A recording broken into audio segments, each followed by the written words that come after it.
പുതിയ വിശേഷങ്ങളിലേക്ക് എല്ലാവർക്കും സ്വാഗതം. അപ്പോൾ ഇന്നത്തെ എപ്പിസോഡ് സ്റ്റാർട്ട് ചെയ്യുന്നത് ജലജ ഹോസ്പിറ്റലിൽ കിടക്കുന്നത് കാണിച്ചുകൊണ്ടാണ്. അപ്പോൾ ജലജ ഇങ്ങനെ കിടക്കുന്നുണ്ട്, അവിടെ അജയനും ഉണ്ട്, അതുപോലെ അഭിയുണ്ട്. ഈ സമയം ജയൻ കോൾ ചെയ്യുന്നുണ്ട് അജയനെ.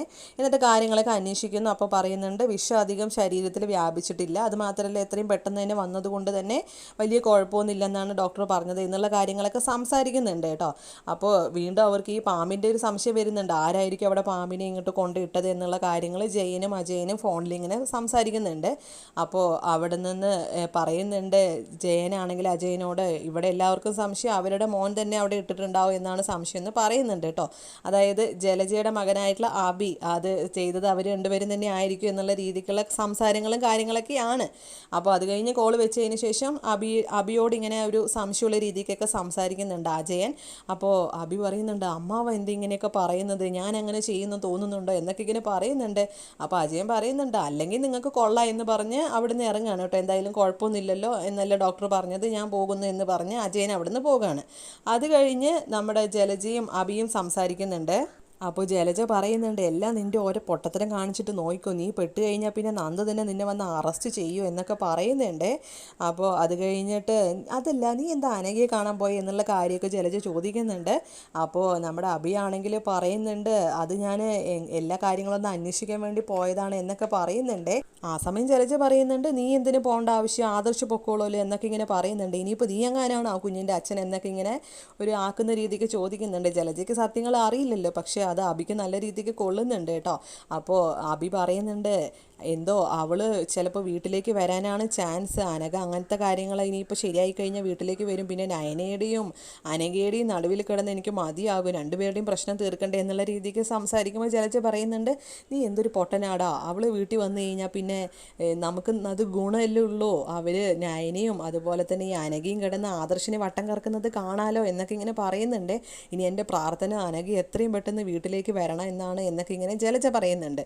അപ്പോൾ അബി പറയുന്നുണ്ട്, അമ്മയ്ക്ക് അറിയാഞ്ഞിട്ടാണ്, അവൾ വീട്ടിൽ വന്നു കഴിഞ്ഞാൽ എൻ്റെ അന്ത്യമാണ് അത് എന്ന് അമ്മയ്ക്ക് അറിയാത്തതുകൊണ്ടാണ് അമ്മ ഇങ്ങനെ സംസാരിക്കുന്നത് എന്നൊക്കെ ഇങ്ങനെ അബി ഇങ്ങനെ മനസ്സിൽ പറയുന്നുണ്ട്. പിന്നീട് കാണിക്കുന്നത് നയനയും നന്ദും സംസാരിക്കുന്നതാണ്. ജലജ കാണിച്ച സംശയങ്ങളും ആ ഒരു ഭയം ഇതൊക്കെയാണ് അവർ സംസാരിക്കുന്നത്. എന്നിട്ട് പറയുന്നുണ്ട്, നന്ദു ആണെങ്കിൽ ആദ്യം അനഘയെ അവൻ കൊല്ലാൻ നോക്കി, മൂർത്തീസ് ഗ്രൂപ്പിനെ ചതിക്കാൻ നോക്കി, ഇപ്പോൾ ദാ ചേച്ചിയുടെ ജീവൻ വരെ ആപത്തിലാക്കാൻ നോക്കി, ആ ഒരു പാമ്പിനെ കൊണ്ടുവന്നത് അവൻ തന്നെയാണെന്നാണ് എനിക്ക് ഉറപ്പുണ്ട്, അവൻ ചെയ്ത തെറ്റുകൾക്കുള്ള എല്ലാ തെളിവുകളും ഇപ്പം എൻ്റെ കയ്യിൽ കിട്ടിയിട്ടുണ്ട്, ഇനി ഇതുകൂടി എനിക്ക് കിട്ടാനുള്ളൂ എന്നൊക്കെ നന്ദു സംസാരിക്കുകയാണ്. അത് കഴിഞ്ഞ് കാണിക്കുന്നത് കുറച്ച് പോലീസുകാർ വന്ന് അവിടെ നന്ദുവിന് ഒരു പേപ്പർ കൊടുക്കുന്നുണ്ട്, ഒരു ലിസ്റ്റ്, കോൾ ലിസ്റ്റാണ്, അബിയുടെ ആ ഒരു കോള് പോയിട്ടുള്ള ലിസ്റ്റും കാര്യങ്ങളൊക്കെയാണ്.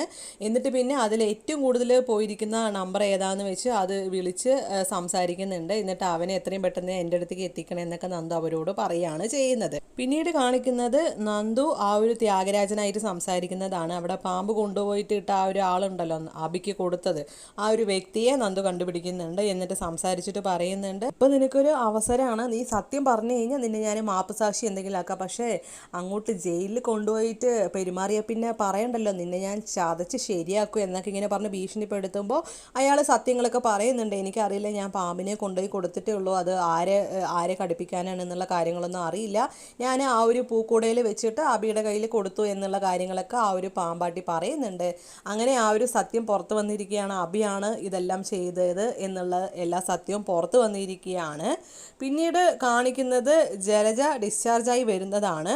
ജലജയോട് സംസാരിക്കുകയാണ് ദേവയാനി ആണെങ്കിലും നയനയാണെങ്കിലും. ദേവയാനി ചോദിക്കുന്നുണ്ട്, എന്താ എത്ര പെട്ടെന്ന് വന്നേ എന്ന് ചോദിക്കുമ്പോൾ ജലജ പറയുന്നുണ്ട്, അധികം വിഷമുള്ള പാമ്പല്ലായിരുന്നു, പിന്നെ എനിക്ക് അധികം കടിയൊന്നും ഏറ്റിട്ടുണ്ടായിരുന്നില്ല, അപ്പോൾ എന്നോട് പൊക്കോളാൻ പറഞ്ഞു, ഇനി അവിടുന്ന് വല്ല വേദനയോ എരിച്ചിലോ ഉണ്ടായാൽ മാത്രം വന്നാൽ മതി എന്നാണ് ഡോക്ടർ പറഞ്ഞത് എന്നൊക്കെ പറയുന്നുണ്ട്. അതിനുശേഷം നയനയാണെങ്കിലും ദേവയാനി ആണെങ്കിലും ആ പാമ്പ് വരാൻ കാരണമായത് അബിയും അതുപോലെ ജലജയുമാണ് എന്നുള്ള രീതിക്കുള്ള കാര്യങ്ങളും സംസാരങ്ങളൊക്കെയാണ് അവിടെ നടക്കുന്നത്. അത് കഴിഞ്ഞതിന് ശേഷം ജലജയും അബിയും മാറി നിന്ന് സംസാരിക്കുകയാണ് അവർ പോയതിന് ശേഷം. നമ്മളിനി നമ്മുടെ സ്റ്റാൻഡിൽ ഉറച്ചു നിൽക്കുക എന്നല്ലാതെ വേറെ വഴിയില്ല എന്ന് അബിയോടൊക്കെ ഇങ്ങനെ പറയുന്നുണ്ട്. അപ്പോൾ ആ ഒരു സംസാരങ്ങളും കാര്യങ്ങളൊക്കെ കഴിഞ്ഞതിന് ശേഷം വീണ്ടും നയനയും ദേവയാനിയും സംസാരിക്കുന്നതാണ് കാണിക്കുന്നത്. എന്തായാലും ഇപ്പോൾ എനിക്ക് ഉറപ്പുണ്ട് അത് കൊണ്ടുവന്ന് വെച്ചത് എന്തായാലും അബി ആയിരിക്കും എന്നുള്ള രീതിക്ക് നയനയാണെങ്കിലും അതുപോലെ ദേവയാനിയൊക്കെ സംസാരിക്കുന്നുണ്ട്. ഏതായാലും നമുക്ക് തെളിവിന് വേണ്ടി നമുക്ക് CCTV ഒന്ന് നോക്കാം, അതിലെന്തായാലും ആരാണ് കൊണ്ടുവന്ന് പാമ്പിനെ ഇട്ടത് എന്നുള്ള കാര്യങ്ങളൊക്കെ നമുക്ക് അറിയാൻ സാധിക്കുമല്ലോ എന്നൊക്കെ പറയുന്നുണ്ട്. അപ്പോൾ നമ്മുടെ നയനയാണെങ്കിലും എന്നാൽ അത് ശരിയാണ്, നമുക്ക് എന്തായാലും CCTV പരിശോധിക്കാം എന്നൊക്കെ കാണിക്കുന്നുണ്ട്. ലാസ്റ്റ് ദേവയാനിയെ കാണിച്ചുകൊണ്ടാണ് ഇന്നത്തെ എപ്പിസോഡ് അവസാനിക്കുന്നത്. അപ്പോൾ ഇന്നത്തെ മെയിൻ വിഷയം ആ ഒരു പാമ്പിൻ്റെ തന്നെയാണ് കേട്ടോ. അപ്പോൾ ഇത്രയൊക്കെയുള്ള വിശേഷങ്ങൾ.